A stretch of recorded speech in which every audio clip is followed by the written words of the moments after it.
Thank you. The past 4 years I've been studying Arabic, and I had a roommate who grew up in Nabatea.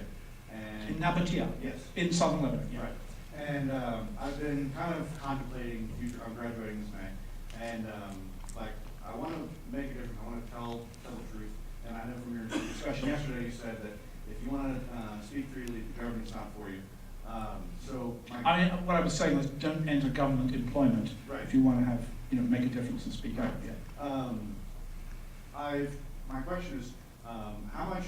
I know the State Department says, I'm not going to say place to travel, but what would you recommend? I mean, I've got the resources.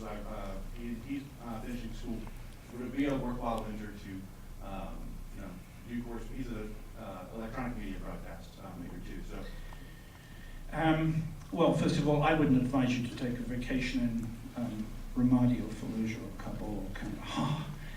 But there are lots of Middle East countries which you can visit to, and you can go to cheap tickets. You can go to Egypt, you can go to Jordan, you can go to Lebanon. There's lots of American tourists. Lots of Americans working in the American University of Beirut. You can go to Palestine. I always put Palestine in quotes because it doesn't exist, despite whatever we might think. You can go to Israel and meet people. Just live there for a month. Just hitchhike around. You can do it. I mean, do all the visas properly in advance. Make sure you know what you're going. Don't go to Israel before you go to the Arab countries. And visit and then come back and tell people what it's like. I mean, that's the only way. You're not going to learn from the LA Times what's going on, that's for sure. And you'll also learn that the Arabs have an awful lot to answer for. Patriarchal. Why do they allow all these dictators constantly to put themselves into torture chambers? The cancer of the Arab world is corruption, because in Iraq, and of course now we see non-Arab Afghanistan. But you ought to go there if you want to go there. I think you should. But what you're going to do, the problem, I get a lot of people who want to be journalists. I get journalism students in the US asking me, what can I do? And the first thing I say is, well, leave America. You're not going to get decent stuff published here. And you're not going to live off a blog. You can go to Baghdad and you have 1,000 blogs and you ain't going to get any money. You need somehow to go out to a place like Cairo, for example, if you're interested in journalism, I'm not saying you are, and just start to stream for written English newspapers, maybe in the region, etc. And build up a working knowledge, and then try to start writing some really serious material and background material if that's what you're interested in doing. But I say to anybody in America, go and have a look at the Middle East. You're not going to learn about it from television. You're not going to learn about it from newspapers.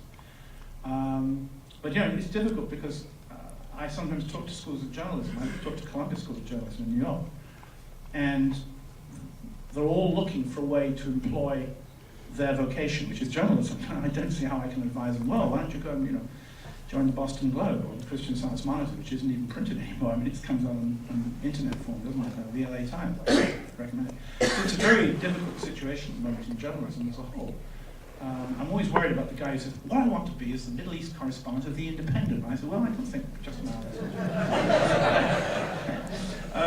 You do, believe me. I think you've got to go there. But if you go into government, or you want to become president of the United States, well, watch out for Israel, watch out for the dead Armenians. You must be very careful of them. It's hopeless, I think. I'm sorry it sounds hopeless. I know that Americans always like a little hint of success at the end of each movie, but I can't do it.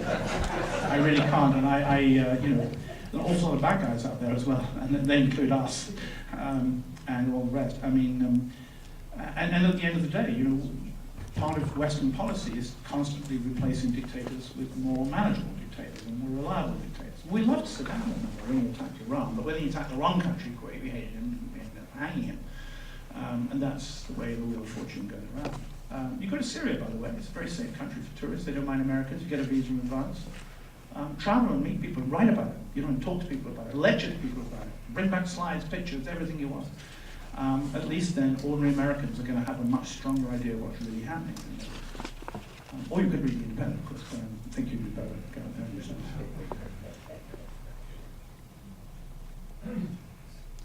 In your talk, you said we should always ask why. And I don't want to go all the way back to 1920. From the 1960s up to the present. Let's just hypothesize that maybe it was the dominance of oil and the distributive networks of oil and gas in the Middle East with all of this uncontrollable American basis.